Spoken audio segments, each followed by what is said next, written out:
మనం ఎప్పుడూ తక్కువ అంచనా వేసే ఒక జట్టు, కానీ ప్రతి సంవత్సరం మన అంచనాలకు మించి పెర్ఫార్మెన్స్ చేసే జట్టు. అదే గుజరాత్ టైటాన్స్. ఇప్పుడు వారి టీం గురించి మాట్లాడుకుందాం. నాకు కొంచెం గుజరాత్ టీం ప్రాబ్లమేటిక్‌గా అనిపిస్తుంది. ఎందుకంటే వారి స్క్వాడ్‌లోని నలుగురు అతిపెద్ద players Shubman Gill, Jos Buttler, Rashid Khan మరియు కసిగో రబాడా. ఈ నలుగురు ఈ ఫార్మాట్‌లో ఔట్ ఆఫ్ ఫామ్‌లో ఉన్నారు. అయితే మీరు వేరే ఏ స్క్వాడ్‌లోనైనా మ్యాన్ టు మ్యాన్ మార్క్ చేసి చూస్తే బహుశా గుజరాత్ ప్లేయర్స్ దగ్గర ఉన్న టాలెంట్ మరియు క్యాలిబర్ చాలా హై లెవెల్‌లో ఉంటాయి. కానీ ఈ నలుగురు ప్లేయర్స్ ఐపీఎల్‌లో బాగా పర్ఫార్మెన్స్ చేయగలరా? ఈ సీజన్‌లో గుజరాత్ భవిష్యత్ చాలా వరకు వీళ్లపైనే ఆధారపడి ఉంది. ఒక్కసారి ప్లేయింగ్ 12 గురించి మాట్లాడుకుందాం. ఆ తర్వాత ఎక్కడెక్కడ ప్రాబ్లమ్స్ ఉన్నాయో ఇన్ డెప్త్‌గా మాట్లాడుకుందాం. నా ఉద్దేశం ప్రకారం శుభ్‌మన్ గిల్‌తో పాటు సాయి సుదర్శన్ ఓపెనింగ్ చేస్తాడు. మూడో స్థానంలో జాస్ బట్లర్, నాలుగో స్థానంలో కుమార కుషగ్రా, 5లో గ్లాన్ ఫిలిప్స్, 6లో జేసన్ హోల్డర్, 7లో నిషాంత్ సింధు, 8లో వాషింగ్టన్ సుందర్, 9లో రషీద్ ఖాన్, 10లో సాయి కిషోర్, 11లో అశోక్ శర్మ మరియు 12వ స్థానంలో మొహమ్మద్ సిరాజ్ ఉంటారు. మీరు గమనిస్తే ఈ స్క్వాడ్‌లో నెంబర్ 9 వరకు ప్రాపర్ బ్యాటింగ్ ఉంది. టీ20లో రషీద్ ఖాన్ చాలా బాగా బ్యాటింగ్ చేస్తాడు. గుజరాత్ దగ్గర 3 పేస్ ఆప్షన్లు ఉన్నాయి. మహమ్మద్ సిరాజ్, అశోక్ శర్మ మరియు జోసన్ హోల్డర్. 5 స్పిన్ ఆప్షన్లు ఉన్నాయి. రషీద్ ఖాన్, సాయి కిషోర్, వాషింగ్టన్ సుందర్, గ్లాన్ ఫిలిప్స్ మరియు నిషాంత్ సింధు. కాబట్టి నా లెక్క ప్రకారం ఈ ప్లేయింగ్ 12 బెస్ట్ అనిపిస్తుంది. రాహుల్ తివాటియా, షారుఖ్ ఖాన్లను ఎందుకు పక్కన పెట్టానో ముందు ఈ వీడియోలో మాట్లాడతాను. ముందుగా పవర్ ప్లే బ్యాటింగ్తో స్టార్ట్ చేద్దాం. పవర్ ప్లేలో శుభ్‌మన్ గిల్, సాయి సుదర్శన్ మరియు జాస్ బట్లర్ బ్యాటింగ్ చేస్తారు. గిల్ గత సంవత్సరం అద్భుతంగా ఆడాడు. 156 స్ట్రైక్ రేట్‌తో 650 రన్స్ చేశాడు. దానివల్ల ఇండియా టీ20 టీంలో అవకాశం దక్కింది. ఆ తర్వాత పర్ఫార్మెన్స్ చాలా దారుణంగా ఉంది. వరల్డ్ కప్ నుండి కూడా డ్రాప్ అయ్యాడు. నాకు తెలిసినంత వరకు ఈ గిల్ ఈగో హర్ట్ అయి ఉంటుంది.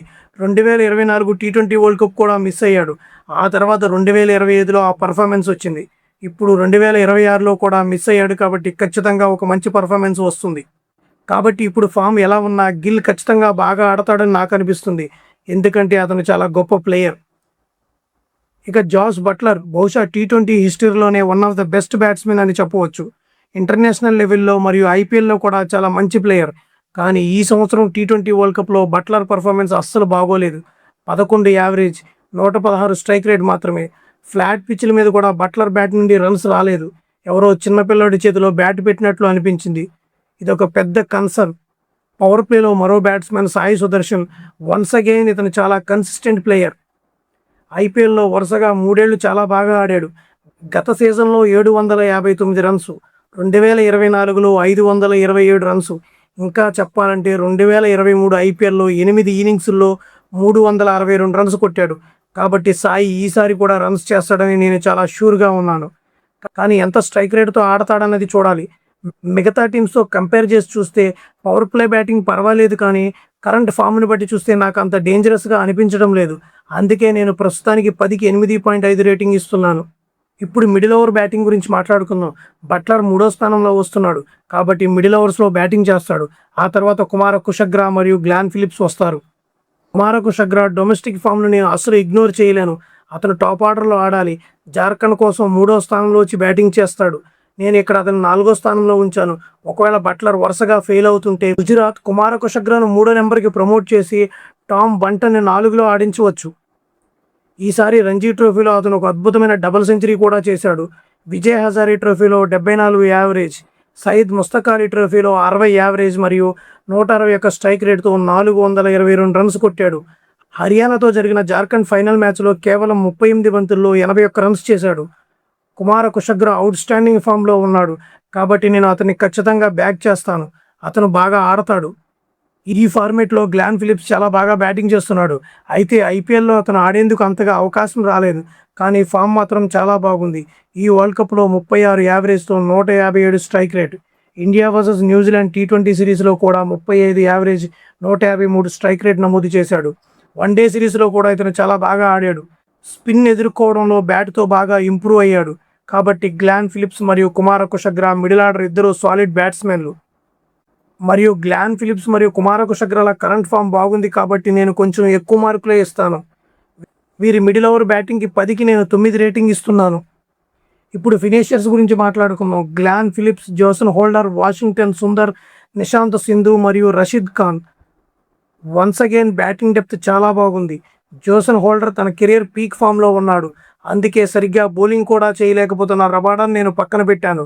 జేసన్ హోల్డర్ టీ20 వరల్డ్ కప్లో 35 యావరేజ్ మరియు 174 స్ట్రైక్ రేట్తో బ్యాటింగ్ చేశాడు. గేమ్ను డీప్గా తీసుకెళ్లడం జేసన్ హోల్డర్కు బాగా తెలుసు. అతని దగ్గర రేంజ్ ఆఫ్ షాట్స్ చాలా బాగున్నాయి. ఫుల్ షాట్ అద్భుతంగా ఆడతాడు. ఎంత పెద్ద బౌండరీనైనా అలవోకగా క్లియర్ చేయగలడు. హోల్డర్ తన కెరీర్ పీక్లో ఉన్నాడు. ఈ సంవత్సరం ఈ team most important player Jason holder మాత్రమే కాబోతున్నాడు. కాబట్టి రబాడా లాంటి వాళ్ళ కోసం నేను జేసన్ హోల్డర్ని ప్లేయింగ్ 12 నుండి అస్సలు తీయను. మీరు ఎవరినైనా తీసేయండి. రబాడాని ఆడించాలనుకుంటే బట్లర్ను తీసేయండి, కానీ నేను మాత్రం హోల్డర్ని డ్రాప్ చేయను. సో గ్లాన్ ఫిలిప్స్ మరియు హోల్డర్, ఈ ఇద్దరు ప్లేయర్స్ ఫినిషింగ్ లైన్లో అద్భుతంగా పర్ఫామ్ చేయగలరు. అసలు ప్రాబ్లం ఆ తర్వాతే మొదలవుతుంది. వాషింగ్టన్ సుందర్ ఎంత బాగా ఆడతాడు? నిశాంత్ సింధు ఫస్ట్ టైం ఆడుతున్నాడు కాబట్టి ఏ మేరకు రాణిస్తాడు? రషీద్ బ్యాట్తో ఏ మేరకు హెల్ప్ చేస్తాడు? ఇక్కడ కన్సిస్టెన్సీ ఇష్యూ వస్తుంది. నాకు తెలిసి వాషింగ్టన్ సుందర్ మీరు ఫ్లోటర్గా కూడా వాడుకోవచ్చు. నిశాంత్ సింధు సయ్యద్ ముస్తక్ అలీ ట్రోఫీ చాలా బాగా ఆడాడు. హర్యానా తరపున బహుశా 35 యావరేజ్, 162 స్ట్రైక్ రేట్తో ఫైనల్లో కూడా చాలా బాగా ఆడాడు.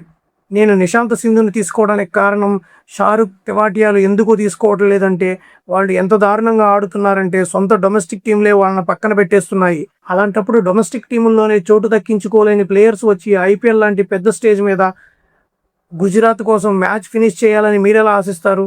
ఈ సయ్యద్ ముస్తక్ అలీ ట్రోఫీలో షారుఖ్ ఖాన్ 4 ఇన్నింగ్స్లు ఆడితే 4 సింగిల్ డిజిట్కే పరిమితమయ్యాడు. అతని యావరేజ్ కేవలం 4 మాత్రమే. ఇక రాహుల్ తివాటియా అయితే అసలు బాబు నువ్వు వెళ్ళొచ్చు అని హర్యానా టీం పక్కన పెట్టేసింది. కాబట్టి ఇలాంటి ఇద్దరు ప్లేయర్స్ మీద గుజరాత్ అస్సలు డిపెండ్ అవ్వలేదు. పోయిన సీజన్లో కూడా చూసుకుంటే ఇద్దరి యావరేజ్ 10-12 మాత్రమే ఉంటుంది. అందుకే నేను నిశాంత్ సింధుని బ్యాక్ చేశాను. అతను బాగా ఆడతాడని నాకు అనిపిస్తుంది. ఒకవేళ తివాటియా కావాలనుకుంటే ఆడించుకోండి. 6-7 ఏళ్లుగా ఐపీఎల్లో సరిగ్గా ఆడని షారుఖ్ ఖాన్ కావాలంటే ఆడించుకోండి. అది గుజరాత్ ఇష్టం. కానీ నేను మాత్రం నిశాంత్ సింధుతోనే వెళ్తున్నాను. వాషింగ్టన్ సుందర్ ఈ ఫార్మాట్లో బ్యాట్తో ఇంతవరకు తన మ్యాజిక్ పెద్దగా చూపించలేకపోయాడు. కానీ గుజరాత్ అతనికి ఒక డిజిగ్నేటెడ్ రోల్ ఇస్తే మాత్రం ఖచ్చితంగా చేయగలడని నాకు అనిపిస్తుంది. ప్రస్తుతానికి వీరి ఫినిషర్స్కు 10కి 8 రేటింగ్ ఇస్తున్నాను.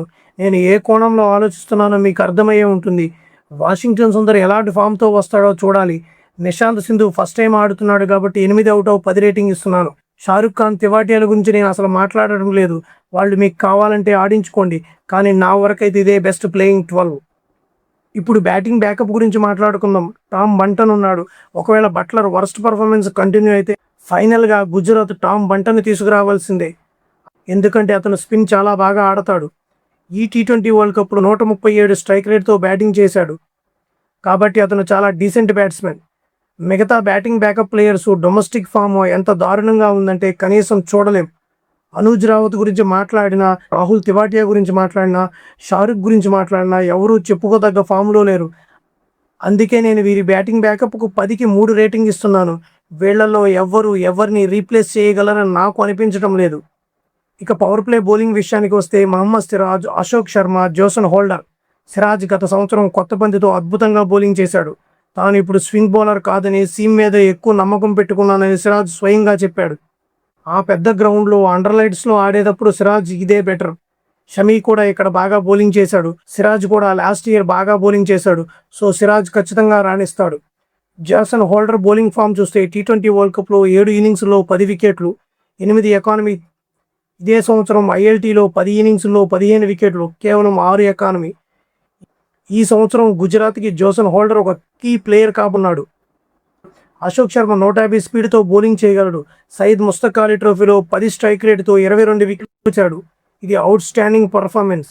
అందుకే నేను ప్రసిద్ధి కృష్ణ కంటే ముందు అశోక్ శర్మను ఎంచుకున్నాను. పవర్ ప్లే బౌలింగ్ ప్రస్తుతం నాకు డీసెంట్గా అనిపిస్తుంది. నిజం చెప్పాలంటే ప్రసిద్ధిని ఎంచుకోపోవడానికి కారణం గత సీజన్ తర్వాత అతని పర్ఫార్మెన్స్ ఏమాత్రం బాగోలేదు.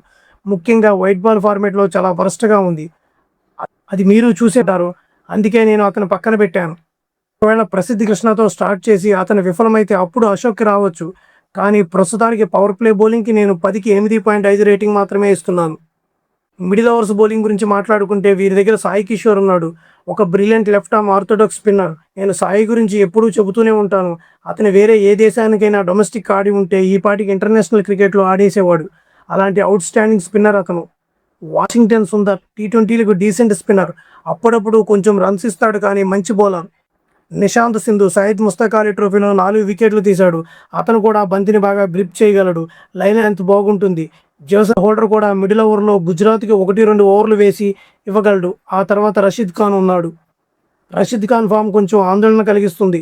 టీ20 వరల్డ్ కప్లో అతని ఎకానమీ బాగానే ఉన్నా ఐపీఎల్లో గత 2 సీజన్లో అతని ఫామ్ చాలా దారుణంగా ఉంది. ప్రస్తుతానికి గుజరాత్ మిడిల్ ఓవర్ బౌలింగ్కి 10కి 8.5 రేటింగ్ ఇస్తున్నాను. ఎందుకంటే అవసరమైతే గ్లాన్ ఫిలిప్స్ కూడా వచ్చి 1-2 ఓవర్లు వేయగలడు. డెత్ ఓవర్ బౌలింగ్ గురించి మాట్లాడుకుందాం. ఇక్కడే అసలైన ప్రాబ్లం స్టార్ట్ అవుతుంది. నా ఉద్దేశంలో ఈ టీం దగ్గర సరైన డెత్ బౌలర్ లేడు. సిరాజ్ డెత్ ఓవర్లో అంత గొప్ప బౌలర్ ఏమీ కాదు. Sorry to say that.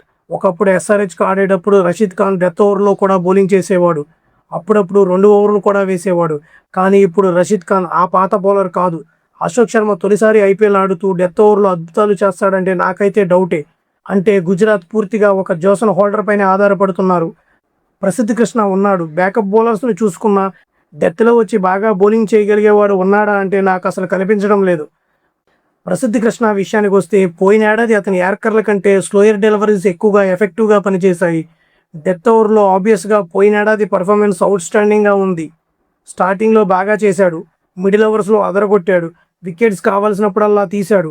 Death ఓవర్లో కూడా బాగానే వేశాడు. ప్రసిద్ధ్ కృష్ణ లాస్ట్ ఇయర్ ఐపీఎల్లో ఏం చేశాడంటే slower balls, short of the good length బౌన్సర్లు వేస్తూ గుజరాత్లో ఉండే పెద్ద స్క్వేర్ బౌండరీలను వాడుకున్నాడు. ఒకవేళ ముందే డెత్ బౌలింగ్ ఫెయిల్ అయితే అప్పుడు ప్రసిద్ధ్ కృష్ణను తీసుకువస్తారా, ఏం చేస్తారో నాకైతే తెలియదు. ప్రస్తుతానికి వీరి డెత్ బౌలింగ్కి నేను 10కి 7 రేటింగ్ మాత్రమే ఇస్తున్నాను. నాకైతే పెద్దగా నమ్మకం కలగడం లేదు. సిరాజ్ ఏమైనా అద్భుతం చేస్తాడేమో చూడాలి. ఇక బ్యాకప్ బౌలర్స్ మరియు ఆల్రౌండర్స్ గురించి మాట్లాడుకుందాం. బ్యాకప్ బౌలింగ్లో ఆప్షన్స్ చాలానే ఉన్నాయి. ఆబ్వియస్గా రబాడా ఉన్నాడు. గత ఏడాది కాలంలో అతని యార్కర్లు అసలు ల్యాండ్ అవ్వటం లేదు. లాస్ట్ సీజన్ ఐపీఎల్లో దాదాపు 12 ఎకానమీతో బౌలింగ్ చేశాడు. ఇషాంత్ శర్మ ఒక ఎక్స్పీరియన్స్ బౌలర్. ప్రతి ఏడాది ఆడుతూనే ఉంటాడు. బాగానే బౌలింగ్ చేస్తాడు. గుజరాత్ దగ్గర గుర్నూర్ సింగ్ బ్రా, రూక్వుడ్ని చాలామంది హై చేస్తున్నారు. కానీ అతను ముంబైకి ఆడినా ఇంగ్లాండ్కి ఆడినా ప్రతిసారి ఎదురు దెబ్బలు తినడమే చూశాను. టీ20లో చాలా ఎక్స్పీరియన్స్ ఉన్న ప్లేయరే. ఎక్కడో ఒక చోట ఆడుతూనే ఉంటాడు. కానీ నేనైతే ఎప్పుడు రన్స్ ఇచ్చుకోవడం మాత్రమే చూశాను. నేపాల్ టీం కూడా అతన్ని ఉతికి ఆరేసి వెళ్ళిపోయింది. స్పిన్లో ఇంపార్టెంట్ ప్లేయర్ మానవ్ సుతార్. అతను మంచి బౌలర్. జయంత్ యాదవ్ ఉన్నాడు, మంచి స్పిన్నర్. ఇక నాకు ఎప్పుడు ఇంట్రెస్టింగ్గా అనిపించే ప్లేయర్ హర్షద్ ఖాన్. నేను ఎప్పుడూ చెబుతుంటాను, ముందు ముంబైకి ఆడాడు, తర్వాత ఎల్ఎస్జీకి ఆడాడు, ఇప్పుడు గుజరాత్కి వచ్చాడు. అతనికి అవకాశం వచ్చిన ప్రతి చోట తన పర్ఫార్మెన్స్ చూసుకుంటే ఎప్పుడూ బాగానే ఆడతాడు. ఈసారి సయ్యద్ ముస్తక్ అలీ ట్రోఫీలో 5 ఇన్నింగ్స్లో 10 వికెట్లు తీశాడు. బ్యాటింగ్ కూడా 162 స్ట్రైక్ రేట్తో అదరగొట్టాడు. సో నా వరకు బ్యాకప్స్ చాలా బాగున్నాయి. పేస్ బౌలింగ్స్ బాగున్నాయి. స్పిన్నర్లు బాగున్నారు. వీరికి 10కి 8.5 రేటింగ్ ఇస్తున్నాను. హర్షద్ ఖాన్ గుజరాత్ ప్లేయింగ్ 12లో కూడా కనిపించవచ్చు, లేదా ఇంపాక్ట్ ప్లేయర్గా కూడా రావచ్చు. నాకైతే అతను చాలా డీసెంట్ ప్లేయర్ అనిపిస్తున్నాడు. ఓవరాల్గా చెప్పాలంటే వీళ్ళ major problem death bowling. Death bowling ఎలా హ్యాండిల్ చేస్తారో అన్నదే నాకు కనిపిస్తున్న అతిపెద్ద సమస్య. ఆ తర్వాత బట్లర్, గిల్ ఫామ్ ఎలా ఉంటుంది, గిల్ ఏ అప్రోచ్తో ఆడతాడో అన్నది చూడాలి. గిల్ రన్స్ అయితే ఖచ్చితంగా కొడతాడు, కానీ ఏ స్ట్రైక్ రేట్తో ఆడతాడు అన్నదే పాయింట్. ఇండియా టీ20 టీంలో చోటు దక్కించుకోవాలంటే సంజు శాంసన్ కంటే, అభిషేక్ శర్మ కంటే, ఇషాన్ కిషన్ కంటే ఎక్కువ స్ట్రైక్ రేట్తో కన్సిస్టెంట్గా ఆడాలని ఎక్స్ట్రా ప్రెషర్ అతని మైండ్లో ఉండే తీరుతుంది. వీళ్లతో పాటు జైస్వాల్ కూడా ఉన్నాడు. ఇప్పుడు వైభవ్ సూర్యవంశీ కూడా ఉన్నాడు. ఇండియాకు 3 ఫార్మెట్లోనూ కెప్టెన్సీ చేయాలని ఎవరికి ఉండదు చెప్పండి. కాబట్టి గిల్పై ఎక్స్ట్రా ప్రెషర్ ఖచ్చితంగా ఉంటుంది. దాన్ని అతను ఎలా మేనేజ్ చేసుకుంటాడో నేను చూడాలనుకుంటున్నాను. రషీద్ ఫామ్ కూడా మ్యాటర్ అవుతుంది, కానీ అసలైన కన్సర్న్ డెత్ బౌలింగ్ మాత్రమే. మిగతా చిన్న చిన్న విషయాలను ఆశీష్ నెహ్రా బయట కూర్చుని మేనేజ్ చేసుకుంటాడని నా నమ్మకం. ఇక డెత్ ఓవర్లో బ్యాటింగ్, వాషింగ్టన్ సుందర్, నిశాంత్, రషీద్ వీళ్ళు నాకు పెద్ద సమస్య అనిపించడం లేదు. గుజరాత్ ఫిలాసఫీ ఏంటో నాకు తెలుసు. తమ టాప్ 4 బ్యాట్స్మెన్లను 12 నుంచి 13 ఓవర్లు ఆడేయమని చెప్తారు. ఆ తర్వాత హోల్డర్, గ్లాన్ ఫిలిప్స్ ఇన్నింగ్స్ని 18 నుంచి 19 ఓవర్ల వరకు లాక్కొస్తారు. కాబట్టి లోయర్ ఆర్డర్ ఎక్కువగా ఎక్స్పోజ్ అవ్వదు. క్యాలిబర్ పరంగా చూస్తే టీం చాలా బాగుంది.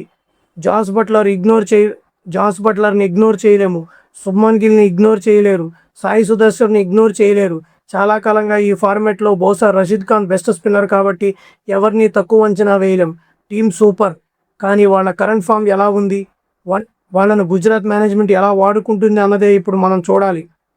ఈ గుజరాత్ టీమ్ స్క్వాడ్ అనాలిసిస్ మీకు నచ్చితే లైక్ చేయండి, మీ ఫ్రెండ్స్తో షేర్ చేయండి. మన ఛానల్ ఇంకా సబ్స్క్రైబ్ చేసుకోకపోతే సబ్స్క్రైబ్ చేసుకోండి. మళ్ళీ కలుద్దాం తదుపరి వీడియోలో. అంతవరకు జై హింద్.